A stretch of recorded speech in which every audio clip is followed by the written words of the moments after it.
हरिः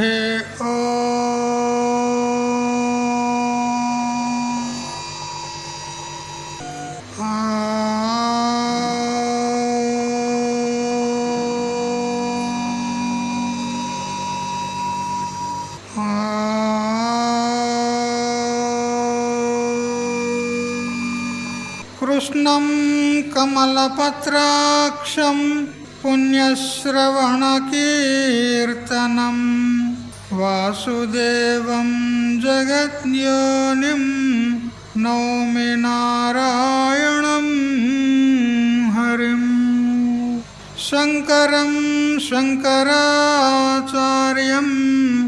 केशवं बादरायणं सूत्रभाष्यकृतौ वन्दे भगवन्तौ पुनः पुनः। ईश्वरो गुरुरात्मेति मूर्तिभेदविभागिने व्योमवद्व्याप्तदेहाय दक्षिणामूर्तये नमः। युक्ताहारविहाराय विविक्तस्थलवासिने मलयाळयतीन्द्राय ब्रह्मनिष्ठाय ते नमः। गीता भागवताद्वैत तत्त्वामृतस्वरूपिणे गण्डीक्षेत्रनिवासाय रामकृष्णाय ते नमः। ॐ पूर्णमदः पूर्णमिदं पूर्णात् पूर्णमुदच्यते पूर्णस्य पूर्णमादाय पूर्णमेवावशिष्यते। ॐ शान्ति शान्ति शान्तिः। స్వాంత పరికల్పిత బ్రహ్మాండాంతర్వర్తి సకల చరాచర ప్రాణికోట్ల యొక్క అసత్ జడ దుఃఖ మోహాత్మకమైనటువంటి సకల ఉపాధుల కంటే విలక్షణమై సత్ చిత్ ఆనంద రూపం చేత స్వయం ప్రకాశమానమై వెలుగొందుచున్నటువంటి ప్రత్యేక అభిన్న పరమాత్మకు సాష్టాంగ ప్రణమిల్లుతూ ఆత్మీయులారా, శ్రీమద్ భగవద్గీత చతుర్దశోధ్యాయ గుణత్రయ విభాగ యోగ. ఇందులో క్రమంగా యథామతిగా 18వ శ్లోక పర్యంతం తెలుసుకున్నాం. ఊర్ధ్వం గచ్చంతి సత్వస్థా మధ్యే తిష్టంతి రాజసాః జఘన్య గుణవృత్తిస్థా అధో గచ్చంతి తామసాః. సత్వగుణ ప్రధానులు స్వర్గాది ఉత్తమ లోకాలను పొందుతున్నారు. రజోగుణ ప్రధానులు మనుష్య లోకాన్ని పొందుతున్నారు. మరియు నీచ గుణమైనటువంటి తమో గుణం గలవారు మనుష్యులలో హీనులుగా ఉండుట కానీ, లేక పశువాది జన్మల్లో కానీ, లేక మరి అధో లోకాల్లో కానీ వాళ్ళు జన్మకు వస్తారు అని చెప్పుకున్నాము. తర్వాత 19వ శ్లోకం చదవండి. నాణ్యం గుణేభ్య కర్తారం యదా ద్రష్టానుపశ్యతి గుణేభ్యశ్చ పరం వేత్తి మద్భావం సోధిగచ్చతి. ఎవరైతే యదా ఎప్పుడైతే ద్రష్ట అంటే వివేకి అయ్యి, గుణేభ్య అంటే గుణముల కంటే, సత్వ రజ తమ 3 గుణముల కంటే, అన్యం కర్తారం వేరైనటువంటి కర్తను నా అనుపశ్యతి చూడడో అనగా తనను గుణేభ్య త్రిగుణముల కంటే పరం అన్యునిగా వేత్తిచ ఎరుగుచున్నాడో సహా అట్టివాడు అప్పుడు మద్భావం అంటే నా యొక్క స్వరూపమును అధిగచ్చతి పొందుచున్నాడు. అంటే ఎవడు వివేకి అయ్యి ఎప్పుడైతే త్రిగుణముల కంటే వేరైన కర్త లేడు అని దర్శిస్తాడో, అంటే గుణములే కర్తయని ఎవడైతే ఎరుగుతాడో, గుణములంటే గుణములు కలిగినటువంటి అంతఃకరణం.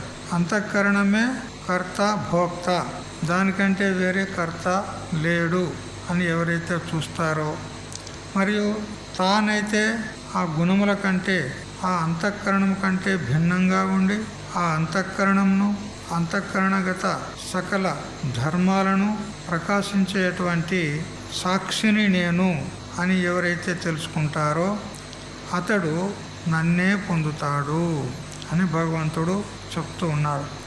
గుణేభ్య అంటే కార్యకరణ విషయాకార పరిణతేభ్యో అన్యం కర్తారం యదా ద్రష్ట విచారకుశల సన్ న అనుపశ్యతి, విచారం అను న పశ్యతి, గుణాః ఏవ అంతఃకరణ బహిష్కరణ శరీర విషయభావాపన్నాః సర్వకర్మణాం కర్తారః ఇది పశ్యతి. ఎవరైతే ఈ శరీరంలో ఒక కర్త అనేవాడు ఉన్నాడు, ఎందుకంటే ప్రతిది కూడా నేను చేస్తున్నాను అనేటువంటి అభిమానం కలిగి ఉంటాడు. ఏదో ఒక కర్మ, వైదిక కర్మ కావచ్చు, మరి వ్యావహారిక కర్మ కావచ్చు. ఇది ఎవరు చేశారయ్యా అంటే నేను చేశాను అంటాడు. మరి చేసే అనేటువంటి పనికి, చేయుట అనేటువంటి పనికి చేసేవాడను నేను అంటున్నాడు. మరి ఆ పని చేసేవానికి ఏమంటారు? కర్మ చేసేవానికి కర్త అంటారు. ఆ కర్త ఎవరిని అంటున్నాడు? నేను అంటున్నాడు. మరి ఇక్కడ కర్తను నేను అంటున్నప్పుడు వాస్తవంగా ఈ నేను అనేటువంటి శబ్దానికి అర్థము ఏ వివక్షలో ప్రయోగించినాడు? ఇక్కడ నేను అనేది, అహం అనేది రెండు ప్రకారాలుగా ఉంటుంది. విశిష్ట అహం ఉంటుంది, శుద్ధ అహం ఉంటుంది. నేను అనే శబ్దానికి కేవల సాక్షి లేదా బ్రహ్మము అనే అర్థం ఉంటుంది. లేదా ఈ దేహాది సంఘాతాన్ని అభిమానించినటువంటి చిదాభాసుడు, జీవుడు, విశిష్టాత్మ, అంతఃకరణాన్ని అభిమానించినటువంటి వాడిని కూడా వాడు కూడా నేను అంటున్నాడు. మరి ఇక్కడ వాస్తవంగా కర్త ఎవరు అంటే ఇక్కడ చెప్పినాడు, విచార కుశల, విచారం చేయుటలో కుశలుడైనటువంటి వాడు, చక్కగా వేదాంత శాస్త్రాన్ని అధ్యయనం చేసి ఈ దేహాది సంఘాతం నుండి తన స్వరూపాన్ని చక్కగా వేరు చేసి తెలుసుకున్నటువంటి వాడు విచార కుశలుడు. అంటే ఈ దేహాది సంఘాతము నేను కాదు, ఈ శరీరము నేను కాదు, ఇంద్రియాలు నేను కాదు, ప్రాణము నేను కాదు, మనస్సు నేను కాదు, బుద్ధి నేను కాదు. ఎందుకంటే వీటిలో నేను నేను అనేటువంటి అభిమానం పొందేవాళ్ళు చాలామంది మతస్థులు ఉన్నారు. ఇక్కడ కేవల శరీరమే నేను అనేవాళ్ళు చార్వాకులు. మరి ఆ చార్వాకుల్లో మరొక తెగకు చెందినటువంటి వాళ్ళు ఇంద్రియాత్మవాదులు ఉన్నారు, ఇంద్రియాలే ఆత్మ అనే వాళ్ళు ఉన్నారు. మరొక తెగకు చెందినటువంటి లోకాయతులు, చార్వాకుల్లోనే మరొక తెగ లోకాయతులు అంటారు, వాళ్ళు మనస్సే ఆత్మ అంటారు.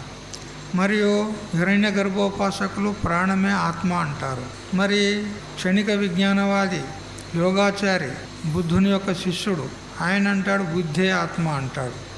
మరి ఈ విధంగా అనేక మంది అనేక రకాలుగా ఒక్కొక్క తత్వాన్ని తీసుకొని అది నేను అని భ్రమలో పడి నేను నేను అంటున్నారు. మరి వాస్తవంగా నేను అనేవారు ఎవరు అని విచారిస్తే ఇప్పుడు మనం చెప్పుకున్నటువంటి అన్నీ కూడా దృశ్యములు ఉన్నాయి. శరీరము దృశ్యం ఉన్నది, మనకు తెలియబడుతుంది. ఇంద్రియాలు దృశ్యం ఉన్నాయి, ప్రాణము దృశ్యం ఉన్నది, అంటే అది కూడా తెలియబడుతుంది. మనస్సు కూడా తెలియబడుతుంది, బుద్ధి తెలియబడుతుంది. మరి తెలియబడేటి ఏవి ఉంటాయో తెలుసుకునే వారికంటే వేరే ఉంటాడు. తెలివి రూపుడు ఎవరైతే ఉన్నారో, తెలుసుకునేవాడు ఎవరైతే ఉన్నారో అతడు ఆత్మ అవుతాడు. తెలియబడేది ఆత్మ ఎట్లయితుంది? అది దృశ్యం ఉంటుంది. ఏది దృశ్యం ఉంటుందో అది జడం ఉంటుంది, వికారి ఉంటుంది, నశ్వరమైంది ఉంటుంది. అది ఆత్మ ఎట్లయితుంది అని బాగా విచారం చేసి ఇవేవి కూడా ఆత్మ కాదు, వీటన్నిటికీ ప్రకాశకుడనైనటువంటి సాక్షినైనటువంటి నేనే ఆత్మను, కేవల శుద్ధ చైతన్య స్వరూపుడను అని ఎప్పుడైతే అతడు చక్కగా విచారించి తెలుసుకుంటాడో అతడు నేను కర్తను కాదు, భోక్తను కాదు, నాలో ఏ వ్యవహారం లేదు అని తెలుసుకొని, మరి కర్త అనేవాడు ఎవడు? ఈ సంఘాతంలో, ఈ శరీర రూప ఈ సంఘాతంలో ఎవడు కర్త అంటే బుద్ధి లేదా అంతఃకరణము, లేదా మొత్తం సంఘాతానికి కర్త అంటే కూడా నడుస్తుంది. అందువల్ల నాకంటే కర్త అనేవాడు వేరుగా ఉన్నాడు. ఎవరు? అంతఃకరణం.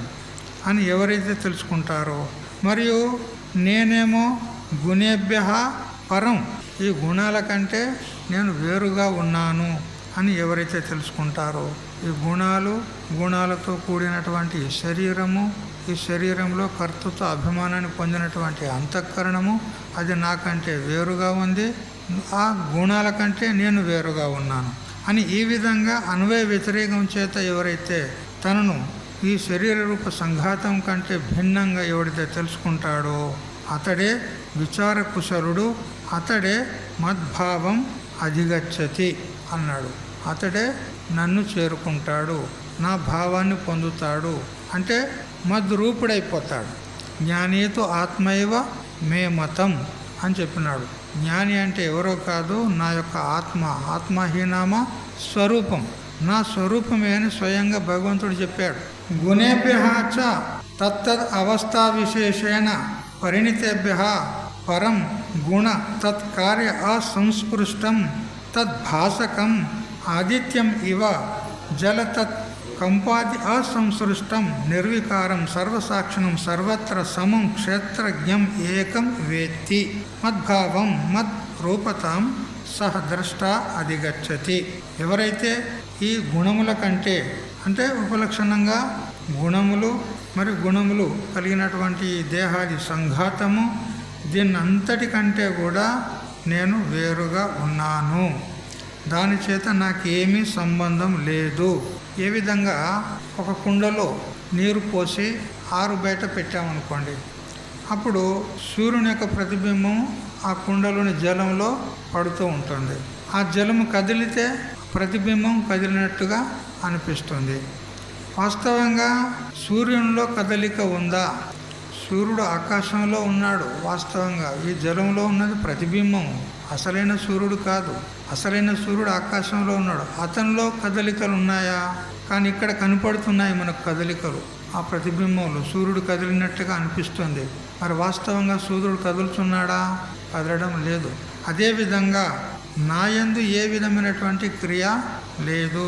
క్రియ ఎక్కడ జరుగుతుంది అంటే అంతఃకరణంలో జరుగుతుంది అని ఈ విధంగా సర్వసాక్షిణం, నేను అన్నిటికీ సాక్షిని ఉన్నాను, ఆ సాక్ష్య పదార్థాల చేత నాకు ఏ విధమైన సంబంధం లేదు కదా. ఇప్పుడు కుండలో ఉన్నటువంటి నీరు, ఆ నీరు యొక్క కదలిక చేత సూర్యునికి ఏమైనా సంబంధం ఉందా? ఏ సంబంధం లేదు.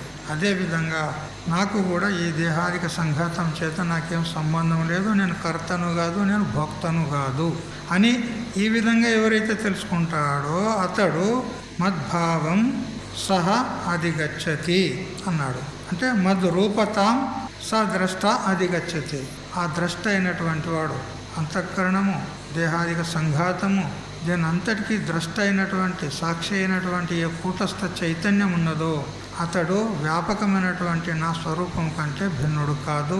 అతడు నా స్వరూపుడే, నా స్వరూపాన్నే పొందుతాడు అతడు అని భగవంతుడు స్వయంగా తన ముఖత చెప్తున్నాడు. జ్ఞాని అయిన వాడు ఎవరో కాదు, నాకంటే వేరే లేడు. జ్ఞానీతో ఆత్మైవ మే మతం అన్నాడు. అహం సచ మమే ప్రియ అన్నాడు. నేను అతనికి ప్రియుడను, అతడు నాకు ప్రియుడు. అతనికంటే నేను భిన్నంగా లేను, నాకంటే అతడు భిన్నంగా లేడు. అతడే నేను, నేనే అతన్ని అని స్వయంగా భగవంతుడు చెప్తున్నాడు. అందువల్ల జ్ఞాని అంటే ఎవరో కాదు, సాక్షాత్ పరబ్రహ్మ స్వరూపుడే అనేటువంటి భావన మనకు కలగాలి. అటువంటి భావాన్ని పొందడానికి మనం కూడా ప్రయత్నం చేయాలి. జ్ఞానం ఎవరైతే పొందుతారో అతడు పరబ్రహ్మ స్వరూపుడైపోతాడు. మనం కూడా అటువంటి స్థితిని పొందే అధికారం కలవారమై ఉన్నాం. అటువంటి స్థితి మనం కూడా పొందగలుగుతాం తప్పకుండా. ఏ వ్యాస వశిష్ఠ వాల్మీక్యాదులు ఏ స్వరూపాన్ని పొందినారో, ఏ అనుభూతిని పొందినారో ఆ అనుభూతిని కూడా మనం పొందగలము. పట్టుదలే ఉంటే మనిషి ఏమవుతాడు? కృషి ఉంటే మనిషి ఋషులవుతారు, మహాపురుషులవుతారు. మీ అందరికీ అలవాటు ఉంది కదా సినిమా చూసేది. సరే, కృషి ఉండాలి, పట్టుదల ఉండాలి. ఉంటే తప్పకుండా ఆ స్థితిని మనం ఎందుకు పొందలేము? తప్పకుండా పొందుతాం. అది కథం అధిగచ్చతి ఇత్యుచ్యతే. సరే, మరి ఇప్పుడు ఆ పరబ్రహ్మ భావాన్ని పొందుతాడు ఈ విధంగా తెలుసుకున్నటువంటి జ్ఞాని పురుషుడు అని మీరు అంటారే, ఏ విధంగా పొందుతాడు అని అంటే చెప్తూ ఉన్నాడు. 20వ శ్లోకము. గుణానేతానతిత్యత్రీన్ దేహీ దేహ సముద్భవాన్ జన్మ మృత్యు జరా దుఃఖైః విముక్తో మృతమశ్నుతే. దేహి అంటే ఈ శరీరంలో ఉన్నటువంటి ఏ చైతన్యం ఉన్నదో, జీవాత్మ ఉన్నదో, దేహ సముద్భవాన్ దేహోత్పత్తికి బీజభూతములైనటువంటి ఏతాన్ త్రీన్ ఈ మూడైనటువంటి ఏవేవి సత్వ రజ తమో గుణములను అతిథ్య అంటే అతిక్రమించి జన్మ మృత్యు జర దుఃఖై జన్మించుట, మరణించుట, మరి వృద్ధాప్యమును పొందుట, మరి దుఃఖములను పొందుట అనేటువంటి ఏవైతే ఉన్నాయో వాటి అన్నిటి నుంచి కూడా విముక్తుడయ్యి అమృతము అశ్నుతే అమృతమును పొందుతాడు. అమృతమును పొందుడా అంటే ఏంది? అమృతం అంటే అదొక పదార్థమా? కాదు, అదొక అవస్థ, అదొక స్థానం. మృతం అంటే మరణము, అమృతం అంటే మరణరహితమైనటువంటి స్థానం. ఏంటిది? అది మోక్షము. ఆ మోక్షాన్ని పొందుతాడు. ఎవరైతే ఈ దేహాది సంఘాతం కంటే ఈ గుణాల కంటే భిన్నంగా ఉన్నానో, అవి నాకు సాక్ష్యములు ఉన్నాయి, నేను వాటికి సాక్షిని ఉన్నాను, వాటికి నాకు ఏమి సంబంధం లేదు అని ఎవరైతే తెలుసుకుంటారో అటువంటి వాడు ఈ 3 గుణాలను దాటి జనన మరణ రహితమైనటువంటి దుఃఖ సంబంధ రహితమైనటువంటి అమృతత్వాన్ని పొందుతాడు. చూసారా, అద్భుతమైనటువంటి ఫలం అన్నమాట. గుణాన్ ఏతాన్ మాయాత్మకాన్ స్త్రీన్ సత్వ రజ తమో గుణాన్ నామో దేహ సముద్భవాన్ దేహోత్పత్తి బీజభూతాన్ అతిథ్య జీవన్నేవ తత్వజ్ఞానేన బాధిత్వా జన్మ మృత్యు జరా దుఃఖై జన్మన మృత్యునా జరయా దుఃఖై చ ఆధ్యాత్మికాదిభిః మాయామయై విముక్తః జీవన్నేవ తత్సంబంధ శూన్యః సన్ విద్వాన్ అమృతం అనగా మోక్షం మద్భావం అశ్నుతే అనగా ప్రాప్నుతే. చూసారా, ఏతాన్ 3 గుణాన్ ఈ 3 గుణములు ఏవైతే ఉన్నాయో సత్వ రజ తమ 3 గుణాలు ఇవి ఎటువంటి మాయా సంబంధమైనటువంటి అజ్ఞాన రూపములైనటువంటి అవి ఈ దేహాన్ని ఉత్పన్నం చేయడానికి బీజభూతములైనటువంటి గుణాలు. ఈ గుణాలను తత్వజ్ఞాని జీవించి ఉండగానే వాటిని దాటివేస్తాడు.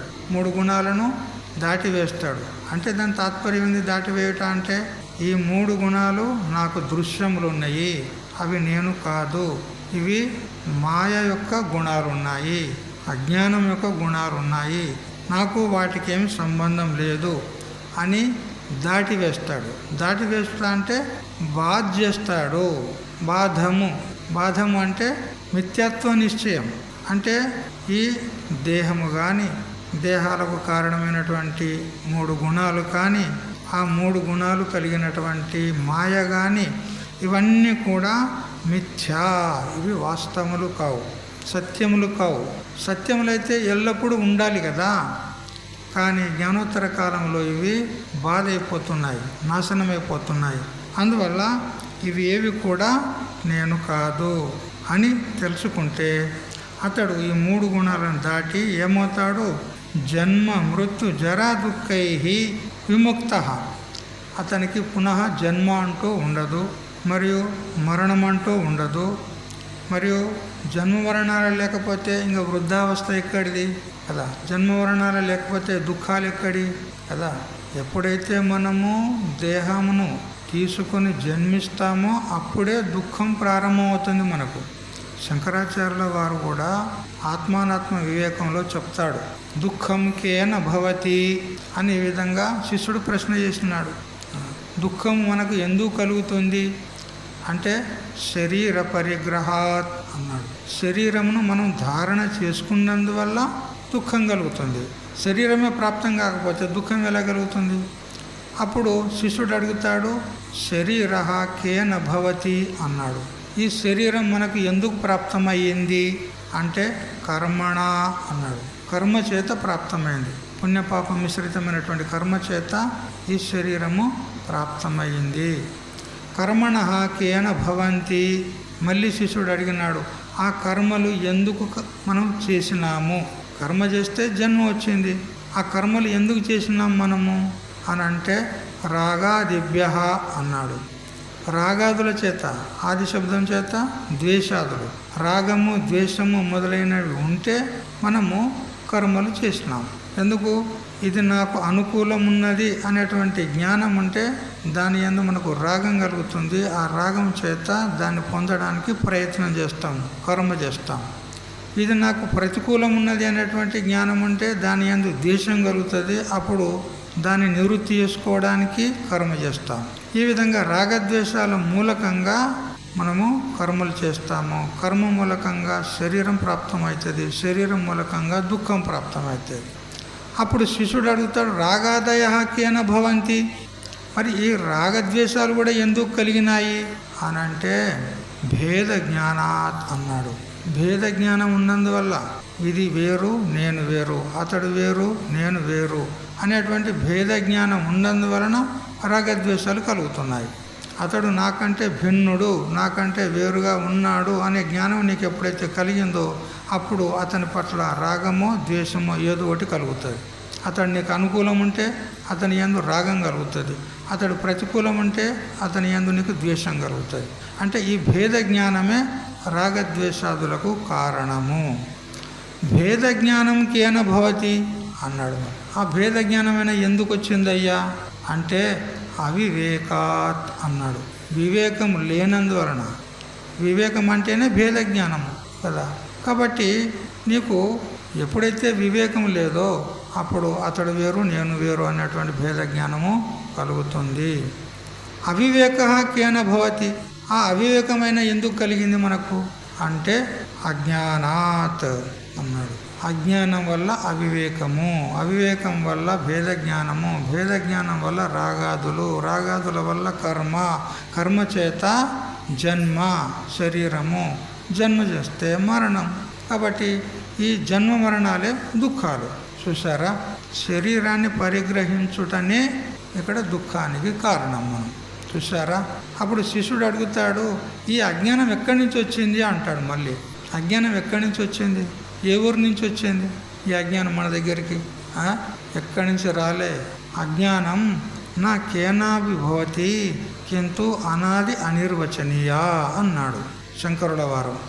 ఇది ఎక్కడి నుంచి రాలే, ఎవరి వల్ల రాలే, ఇది మనమే కల్పించుకున్నాము. ఎప్పటి నుంచి కల్పించుకున్నామంటే అనాది నుంచి. ఎందుకంటే జీవుడు అనాది కదా. వీడు ఇప్పటోడా, నిన్నటోడా, మొన్నటోడా? జీవుడు అనాది ఉన్నాడు. అనాది కాలం నుంచి కోట్ల జన్మలు ఎత్తుతూ పుడుతూ చస్తూ పుడుతూ చస్తూ వస్తూ ఉన్నాడు. చివరికి ఈ మానవ జన్మ వచ్చింది. ఇక ఇప్పుడు కూడా ఒకవేళ మనం ఉపేక్షించినట్లయితే మళ్ళా ముందు వలనే బహుజన్మ సంభవము రామ అంతే ఇక. కాబట్టి దుఃఖం ఎందుకు కలిగింది అని అంటే తెలిసింది కదా ఇప్పుడు. గొలుసు అజ్ఞానం మూల కారణం. అజ్ఞానం వల్ల క్రమంగా మనకు జన్మ ప్రాప్తమైంది, శరీరం ప్రాప్తమైంది. శరీరం ప్రాప్తమైనందువలన దుఃఖం కలుగుతుంది. అందువల్ల ఇక ఈ శరీరమే రాకుండా జన్మ మరణాలే లేకుండా అయిపోతే ఇక శరీరమే కలగదు, శరీరం లేకపోతే దుఃఖం లేదు. అందువల్ల జన్మ మరణ జర దుఃఖై విముక్త. జన్మ మరణ జర దుఃఖాల నుండి ముక్తుడవుతాడు. అంటే అమృతము అశ్నుతే, అమృతత్వాన్ని పొందుతాడు, అంటే మోక్షాన్ని పొందుతాడు అని చెప్పాడు. అప్పుడు ఎప్పుడైతే ఈ ఆత్మజ్ఞాని, ఈ తత్వవేత్త జన్మ మరణ రూప సంసారం నుంచి దాటుతాడు, ఈ గుణాలను అతిక్రమించినట్లయితే అని ఎప్పుడైతే విన్నాడో అర్జునుడిలో ఒక జిజ్ఞాస కలిగింది. ఏమిటి అనంటే గుణానేతాన్ అతీత్య జీవన్నేవ అమృతమశ్నుతే ఇత్యేత శ్రుత్వా గుణాతీతస్య లక్షణంచ ఆచారంచ గుణాతీతత్వ ఉపాయంచ సమ్యక్ బుభుత్సమానః అర్జున ఉవాచ అన్నాడు. జీవించి ఉండగానే గుణాతీతుడయ్యి అమృతత్వాన్ని పొందుతాడు. మరణించిన తర్వాత కాదు మోక్షాన్ని పొందేది. ఏమనుకుంటారు చాలామంది, చచ్చిన తర్వాత ముక్తిని పొందుతాడు అని అనుకుంటారు. కాదు కాదు, నీకు ఎప్పుడు జ్ఞానం కలుగుతుందో అప్పుడే, జీవించి ఉండగానే ఇప్పుడే ముక్తుడవైతావు. జీవన్నేవ ముక్తో భవతి, జీవించి ఉండగానే నువ్వు ముక్తుడవైపోతావు అని ఎప్పుడైతే విన్నాడో అర్జునుడు, ఈ గుణాతీతుని యొక్క లక్షణం ఏమిటి, గుణాతీతుడు ఎవరైతే ఉంటాడో, గుణాలను అతిక్రమిస్తాడో, గుణాలను బాధ చేస్తాడో అటువంటి తత్వజ్ఞాని యొక్క లక్షణాలు ఏమిటి, మరి అతని యొక్క ఆచారం ఏమిటి, అంటే అతని యొక్క వ్యవహారం ఎలా ఉంటుంది, మరి గుణాతీత ఉపాయం ఏమిటి, ఈ గుణాలను అతిక్రమించడానికి ఉపాయం ఏమిటి చెప్పండి అని జిజ్ఞాస కలిగింది అర్జునులో. ఇంతకు పూర్వం కూడా 2వ అధ్యాయంలో ఈ విధమైనటువంటి ప్రసంగమే వచ్చింది. అక్కడ స్థిత ప్రజ్ఞస్య కా భాష సమాధిస్థస్య కేశవ స్థితదేహి కిం ప్రభాషేత కిమాసీత వ్రజేత కిం అని అక్కడ అర్జునుడు అడిగినాడు. సమాధిస్థస్య స్థిత ప్రజ్ఞస్య కా భాష అన్నాడు. సమాధిస్థుడైనటువంటి, సమాధి అనంటే ప్రత్యేక అభిన్న పరమాత్మ, ఆ పరమాత్మ యందు నిశ్చలమైనటువంటి స్థితి కలిగినటువంటి ఆ స్థిత ప్రజ్ఞుని యొక్క భాష ఏమిటి అంటే అతని గురించి ఇతరులు ఏ విధంగా చెప్పుకుంటారు, మరియు అతని యొక్క స్వయంగా ఇతరులతో భాష ఏ విధంగా ఉంటుంది, స్వయంగా అతడు ఇతరులతో ఏ విధంగా మాట్లాడతాడు, మరి ఏ విధంగా కూర్చుంటాడు, ఏ విధంగా చరిస్తాడు ప్రపంచంలో వ్యవహారంలో అని ఈ విధంగా అక్కడ అర్జునుడు ప్రశ్న చేసినాడు.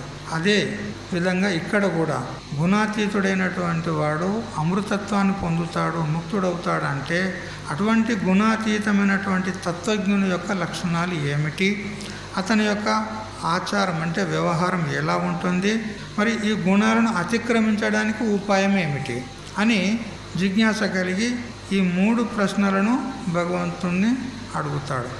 చదవండి. అర్జున ఉవాచ కైర్లింగై స్త్రీన్ గుణానేతాన్ అతీతో భవతి ప్రభో కిమాచారః కథం చేతాన్ స్త్రీన్ గుణానతివర్తతే. హే ప్రభో అన్నాడు ఇక్కడ. అంటే సంపూర్ణ పిండ బ్రహ్మాండాలన్నిటికీ కూడా ప్రభువు, శాసకుడు ఎవరు? పరమాత్మ శ్రీకృష్ణుడు. అందుకని హే శ్రీకృష్ణ, చూడు, సర్వసమర్థుడమైనటువంటి నీవే ఈ దాసుడనైనటువంటి నన్ను, నా యొక్క సంశయాలు తీర్చి నన్ను ఉద్ధరించేటువంటి వాడవు, నీవే సమర్థుడవు. త్వదన్య సంశయస్యాస్య నకశ్చిత్ కర్తుమర్హతి అని ఇంత పూర్వం కూడా చెప్పినాడు కదా. నీకంటే సమర్థులైనటువంటి వారు, నా యొక్క సంశయాలను ఛేదించగలిగినటువంటి వారు ఎవరు కూడా లేరు. అందుకని నీవే సమర్థుడవు హే ప్రభో అని అంటూ సంబోధిస్తూ, కైహి లింగైహి, లింగం అంటే ఇక్కడ చిన్నారు అంటే లక్షణాలు, ఏ లక్షణముల చేత ఏతాన్ త్రీన్ గుణాన్ అతీతః భవతి, ఈ 3 గుణాలను అతిక్రమిస్తాడు. అటువంటి త్రిగుణాతీతుడు ఎవరవుతున్నారు, మరి అటువంటి వాడు ఏ విధంగా ఆచరిస్తాడు, కిం ఆచారః, అతని ఆచారం ఏ విధంగా ఉంటుంది, ఏతాన్ త్రీన్ గుణాన్ కథం అతివర్తతే, అలా ఈ 3 గుణాలను అతడు ఏ విధంగా అతిక్రమిస్తాడు అని 3 ప్రశ్నలు చేసినాడు. ఏతాన్ గుణాతీతో యః సహ కైర్లింగై విశిష్టో భవతి. హే అర్జున, హే ప్రభు, ఈ గుణాతీతుడైనటువంటి ఏ తత్వజ్ఞుడు ఉన్నాడో అతని యొక్క లింగాలు ఏమిటి, అతని యొక్క చిహ్నాలు ఏమిటి, అతని యొక్క గుర్తులు ఏమిటి, అతని లక్షణాలు ఏ విధంగా ఉంటాయి. యైహి లింగైహి స జ్ఞాతుం శక్య, ఏ గుణాల చేతనైతే అతన్ని తెలుసుకోగలమో అటువంటి గుర్తులు ఏమున్నాయి. ఏమి జ్ఞానం కలిగిన తర్వాత జ్ఞాని యొక్క శరీరంలో ఏమైనా మార్పులు చేర్పులు జరుగుతాయా? జ్ఞానం కలిగిన తర్వాత ఇతడు మహాత్ముడు అని మనం ఎలా గుర్తించగలం చెప్పండి? మునుపటిలాగానే ఉంటాడు, మనలాగానే ఉంటాడు, మనలాగానే తిరుగుతాడు, మనలోనే ఉంటాడు, మనలాగానే తింటాడు, మనలాగానే పడుకుంటాడు, అన్ని వ్యవహారాలు మనలాగానే ఉంటాయి. మరి ఇతడు జ్ఞాని అని ఎలా గుర్తించేది జ్ఞాని యొక్క లక్షణాలు ఎలా ఉంటాయి? తానేమే బ్రూహి, ఆ లక్షణాలు ఏమిటో నాకు చెప్పండి అని ఇదొక ప్రశ్న. ఇది ఏకః ప్రశ్న. ఇక ప్రభు అని సంబోధించాడు కదా, ప్రభుత్వాత్ భృత్య దుఃఖం భగవతా ఏవ నివారణీయమితి సూచయన్ సంబోధయతి ప్రభో ఇతి. అలా భక్తుని యొక్క దుఃఖాలను నివారించేటువంటి సమర్థుడు కేవలం భగవంతుడే ఉంటాడు కాబట్టి హే ప్రభో అని సంబోధిస్తూ కహ ఆచారః అస్య ఇతి కిమాచారః, ఇతని యొక్క ఆచారం ఏ విధంగా ఉంటుంది, ఇతని యొక్క వ్యవహారం ఏ విధంగా ఉంటుంది అంటే దాని తాత్పర్యం ఏంది? ఆచారం ఎలా ఉంటుంది, వ్యవహారం ఎలా ఉంటుంది, ఎలా నడుచుకుంటాడు అని అంటే దాని తాత్పర్యం ఏమిటి అంటే కిం యథేష్ట చేష్ట కిం వా నియంత్రిత. చూడు, అతడు ఇచ్చవచ్చినట్టు నడుచుకుంటాడా లేదా నియమబద్ధంగా నడుచుకుంటాడా?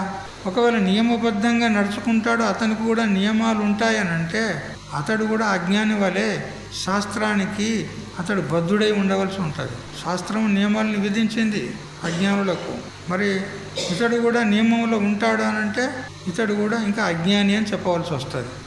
మరి ఇష్టం వచ్చినట్టు వివరిస్తాడు అని అంటే అతనికి ఏమనాలే? కుక్క అనాలే. ఇష్టం వచ్చినట్టు వివరిస్తే ఏమనాలే? వానికి కుక్క అనాలే. బుద్ధాద్వైత సతత్వస్య యథేష్టాచరణం యది సునాం తత్వదృశాంచైవ భోభేదో అశుచి భక్షణే. నైష్కర్మ సిద్ధిలో శ్రీ సురేశ్వరాచార్యులు చెప్తారు, అద్వైత తత్వ బుద్ధ, అద్వైత తత్వాన్ని తెలుసుకున్నటువంటి వాడు ఒకవేళ యథేష్టాచరణం యది, యథేష్టాచరణం ఒకవేళ చేసినట్లయితే అతడు తత్వజ్ఞుడు కాడు. ఎందుకు? సునాం తత్వ దృశాంచైవ అశుచి భక్షణే కో భేద. చూడు, ఇచ్చవచ్చినట్టుగా వ్యవహరించడము, ఇచ్చవచ్చింది తినడము, ఇచ్చవచ్చింది తాగడము, అభక్షభక్షణము, అపీయపానము, యథేష్టారణం చేసినట్లయితే చూడు, కుక్కలకు ఏమన్నా నియమం ఉందా చెప్పండి? కుక్కలకు ఇది తినాలి, ఇది తినకూడదు, నువ్వు ఈ విధంగా నడుచుకోవాలి, ఈ విధంగా నడుచుకోకూడదు అని ఏమైనా నియమాలు ఉన్నాయా? కుక్కకు ఏమి లేవు. మరి ఆ విధంగానే వీడు కూడా నడుచుకుంటే వీనికి ఏమనాలి? ఏ నియమనిష్టలు లేకుండా ఇచ్చవచ్చినట్టు నడుచుకుంటే, యథేష్టాచరణం చేస్తే, అభక్షభక్షణం అపీయపానం అంటే తినకూడదు తినుట, తాగకూడదు తాగుట, ఈ మొదలైనటువంటి వ్యవహారాలు చేస్తే ఆ కుక్కలకు వీనికి ఏం తేడా ఉంది అన్నాడు. అందుకని జ్ఞాని ద్వారా యథేష్టాచరణము ఎప్పుడు కూడా జరగదు.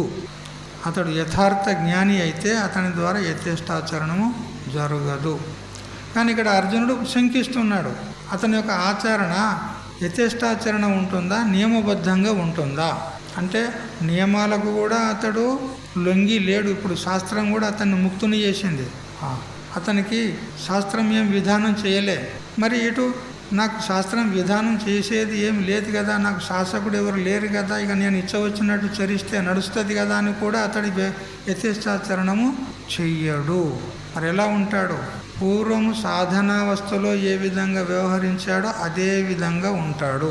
దైవీ సంపత్తి కూడిన వాడై, మంచి శాస్త్రోక్తమైనటువంటి ఆచరణ కలవాడై, మరి సంప్రదాయాన్ని రక్షిస్తూ కదా తన స్వమహిమలో ఉంటూ ప్రారబ్ధానుసారంగా ప్రాప్తమైనటువంటి సుఖదుఖాలను అనుభవిస్తూ మరియు స్నాన శౌచాది మొదలైనటువంటి నిత్య వ్యవహారం చేస్తూ ఉంటాడు.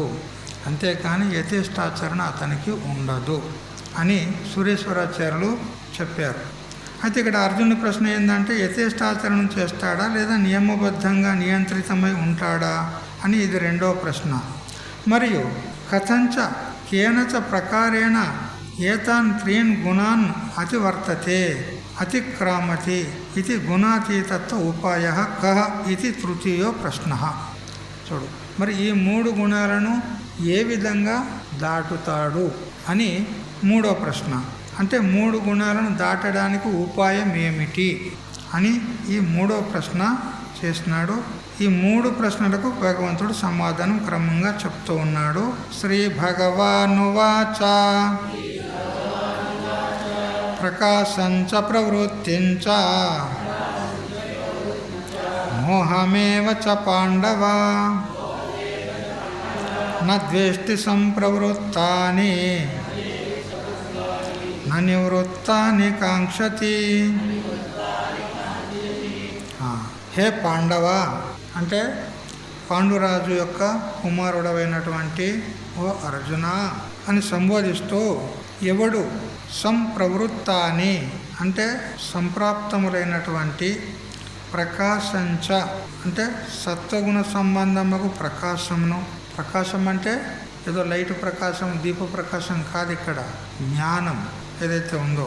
మరియు ప్రవృత్తించ రజోగుణ సంబంధమైనటువంటి ప్రవృత్తిని, మోహం ఏవచ అంటే తమోగుణ సంబంధమైనటువంటి మోహమును అతడు పొందినప్పటికీ కూడా, అంటే అనుకూలమైనటువంటి సత్వగుణ సంబంధమైనటువంటి ప్రకాశాన్ని పొందినప్పుడు అతడు హర్షించడు.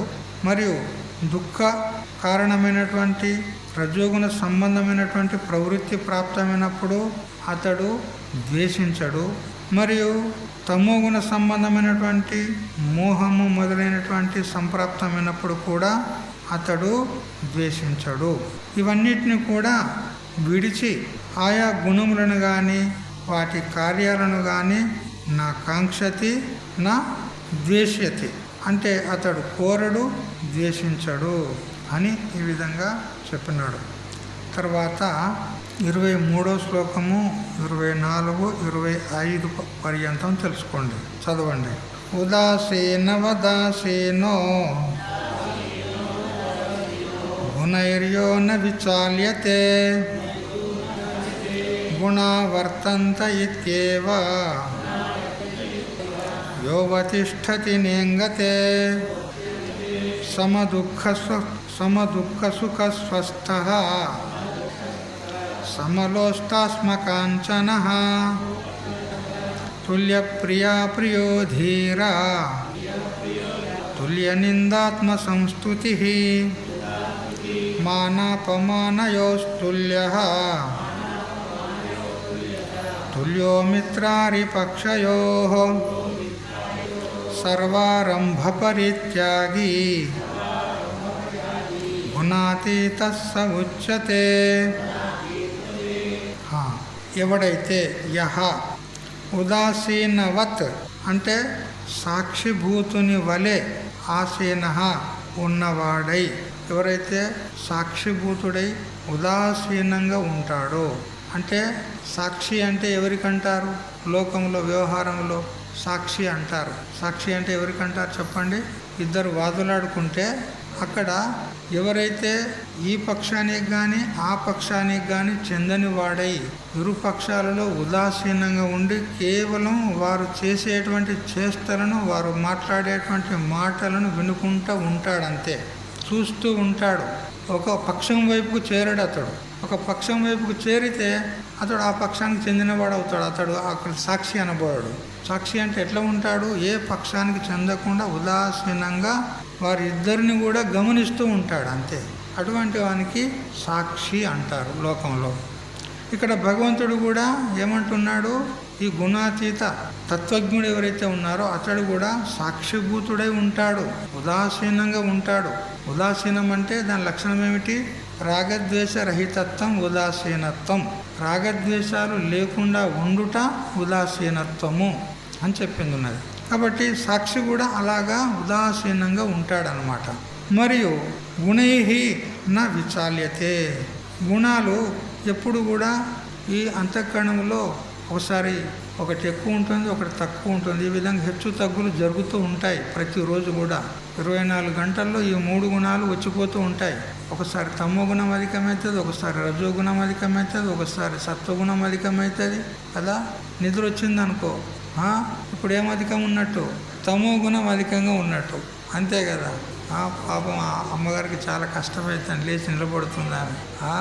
నిద్ర వస్తుందని పాపం లేచి నిలబడుతుంది. చూడు, ఆమె వినాలని ఇచ్చ ఉంది, జిజ్ఞాస ఉంది, నిద్ర వస్తుంది, ఏం చేయాలి కదా, నిలబడాలి. చూడు ఎంత కష్టపడుతుంది ఆమె, ఎంత జిజ్ఞాస ఉందో చూడండి.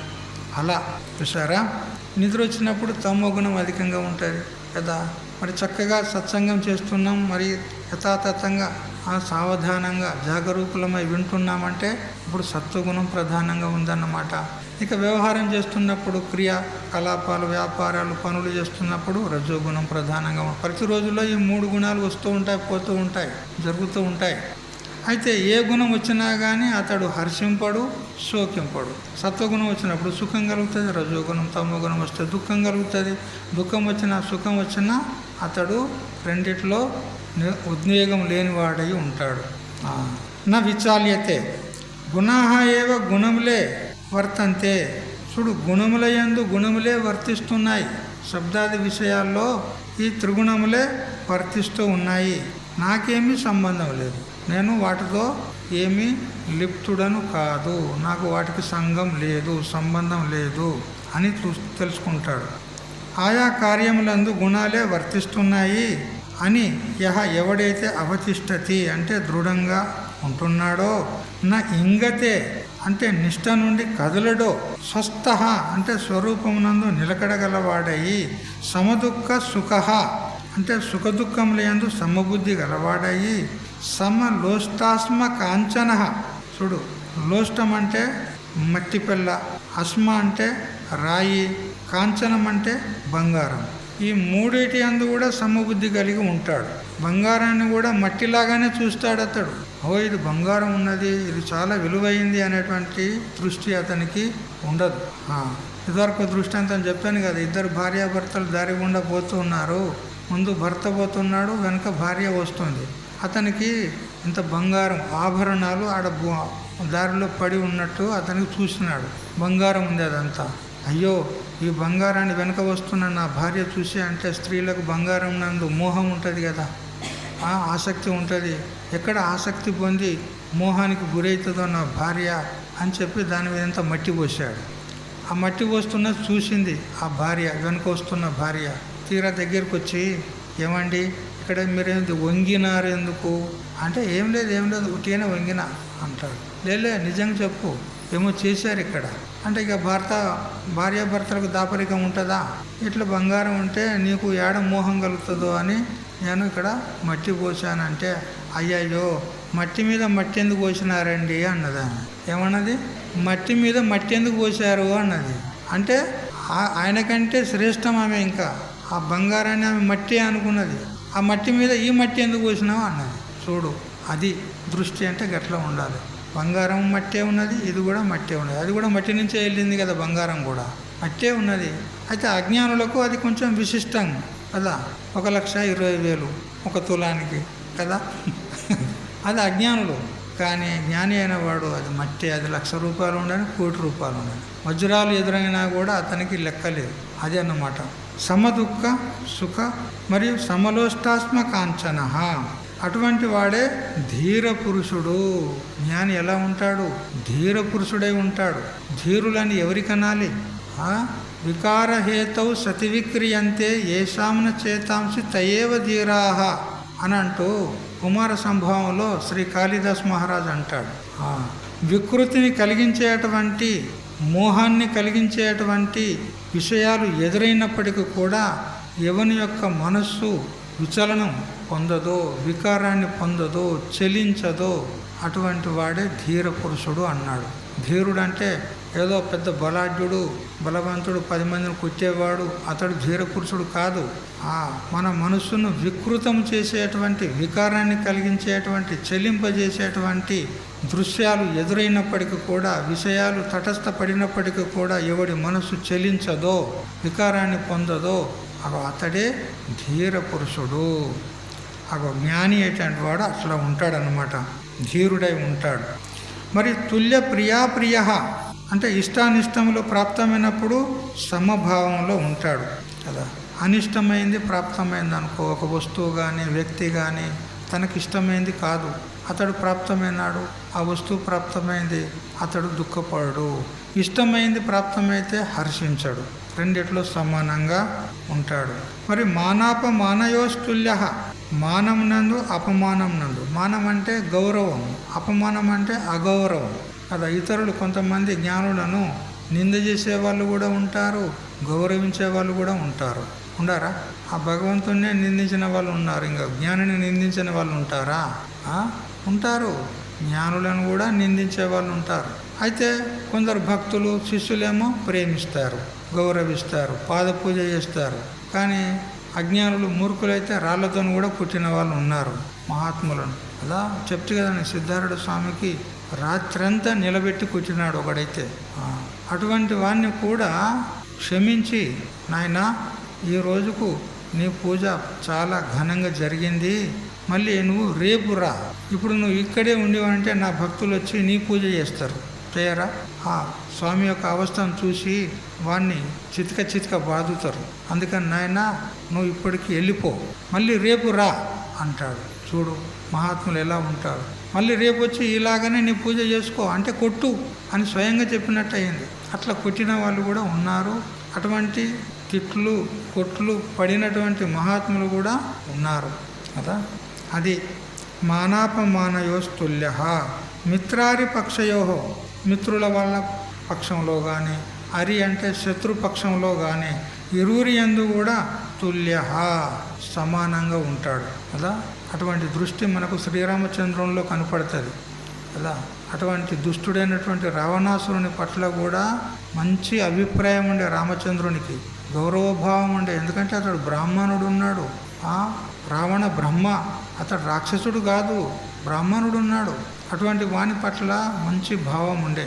అట్లా శత్రువుల పట్ల కూడా ఏ విధమైనటువంటి ద్వేషబుద్ధి కలవాడు కాదు జ్ఞాని అని చెప్పినాడు. ఏ విధంగా మిత్రుని పట్ల ఉంటాడో అదేవిధంగా శత్రువు పట్ల కూడా ఉంటాడు. శత్రు మిత్రుల యందు తుల్య సమానంగా ఉంటాడు. సర్వారంభ పరిత్యాగి, సమస్త కామ్య కర్మలన్నింటిని కూడా వదిలిపెట్టిన వాడై, సమస్త కర్మములను త్యజించి సదా బ్రహ్మనిష్టలో ఉండేటువంటి వాడు. సహా గుణాతీత ఉచ్యతే, అతనికి గుణాతీతుడు అంటే 3 గుణాలను దాటినవాడు అని మనం తెలుసుకోవాలి. తర్వాత 26వ శ్లోకం. మాంచయో వ్యభిచారేణ భక్తియోగేన సేవతే సగుణాన్ సమతీత్యైతాన్ బ్రహ్మభూయాయ కల్పతే. యహ అంటే ఎవడైతే, అవ్యభిచారేణ అంటే అచంచలమైనటువంటి, భక్తి యోగేన భక్తి యోగం చేత, మాం చ నన్నే, సేవతే అంటే సేవించుచున్నాడో, సహ వాడు ఏతాన్ గుణాన్ సమతీత్య ఈ 3 గుణాలను ప్రయాసము లేకనే అతిక్రమించి బ్రహ్మభూయాయ కల్పతే బ్రహ్మ సాక్షాత్కారాన్ని పొందుటకు సమర్థుడవుతాడు. కల్పతే అంటే సమర్థుడవుతాడు. ఎవడు అచంచలమైనటువంటి భక్తి అను యోగం చేత నన్నే సేవించుచున్నాడో అంటే నా యొక్క చింతననే చేస్తూ నా యొక్క నిజ స్వరూపాన్ని, యథార్థ తత్వాన్ని తెలుసుకొని ఆ పరబ్రహ్మమే నేను, నేనే పరబ్రహ్మము అని తెలుసుకొని ఈ 3 గుణాలను ఆయాసం లేకుండా అతిక్రమించి బ్రహ్మ సాక్షాత్కారాన్ని పొందుటకు అర్హుడవుచున్నాడు అని చెప్తూ ఇక ఈ గుణత్రయ విభాగ యోగాన్ని ఉపసంహారం చేస్తున్నాడు. బ్రహ్మణోహి ప్రతిష్టాహం అమృతస్య వ్యయస్య చ శాశ్వతస్య చ ధర్మస్య సుఖస్యైకాంతికస్య చ. అహం నేను ఎటువంటి వాడను అంటే నన్ను తెలుసుకున్నటువంటి వాడు నా భావాన్నే పొందుతాడు, నా స్వరూపుడే అవుతాడు అని చెప్పాడు కదా. మరి నీ స్వరూపం ఎలాంటిది అనంటే చెప్పినాడు. నేను అవ్యయస్య అంటే అవ్యయ స్వరూపుణ్ణి, అంటే నాకు నాశనం ఎప్పుడు కూడా లేదు.